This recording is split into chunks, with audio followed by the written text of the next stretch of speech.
टेस्लाचं भारतामधलं पहिलं शोरूम मुंबईमध्ये सुरू झालेलं आहे। मुख्यमंत्री देवेंद्र फडणवीसांनी बीकेसी मधल्या या शोरूमचं उद्घाटन केलं आहे। मुख्य म्हणजे महाराष्ट्र सरकारच्या नियमांचं पालन करत टेस्लानं या शोरूमची पाटी मराठीमध्ये लावली आहे। टेस्लाचं देशातील पहिलं शोरूम मुंबईत। फडणवीसांनी केलं उद्घाटन।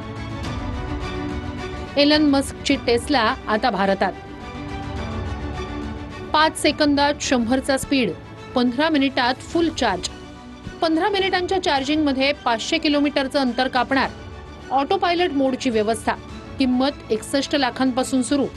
मुंबईतील वांद्र्यात सुरू झालेल्या या शोरूमचं मुख्यमंत्री फडणवीसांच्या हस्ते उद्घाटन झालं। महाराष्ट्र हे ईव्ही करता, इलेक्ट्रिक मोबिलिटी करता आता फेवरेट डेस्टिनेशन झालाय। मुंबईमध्ये ते 4 मोठे चार्जिंग स्टेशन्स आणि 32 चार्जिंग इन्फ्रास्ट्रक्चरच्या फॅसिलिटीज हे तयार करतायत। या कारची खासियत अशी आहे की 15 मिनिटात चार्जिंग होईल आणि 600 किलोमीटर ती चालेल। टेस्लाचं हे देशातील पहिलं शोरूम आहे। या शोरूमच्या निमित्तानं एलन मस्क यांची टेस्ला आता भारतात दाखल झाली। भारतातल्या या पहिल्या शोरूमची पाटी टेस्लानं मराठीत लावली आहे। टेस्ला कारचं पहिलं शोरूम जे आहे ते मुंबईमध्ये उघडण्यात आलेलं आहे। लवकरच रजिस्ट्रेशन देखील सुरू होणार आहे।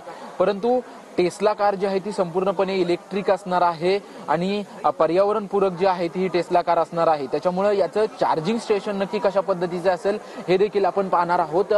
मुंबईत एकूण 4 चार्जिंग स्टेशन आहेत ते टेस्लाच्या वतीनं उभारण्यात आलेले आहेत आणि आणखी 16 चार्जिंग स्टेशन उभारण्याचा प्रस्ताव जो आहे तो टेस्लाकडे आहे। तर 1 तासामध्ये पूर्णपणे गाडी ही चार्ज होऊ शकते आणि चार्ज झालेली गाडी जवळपास 600 किलोमीटर धावू शकते अशी माहिती जी आहे ते टेस्लाच्या वतीनं देण्यात आलेली आहे।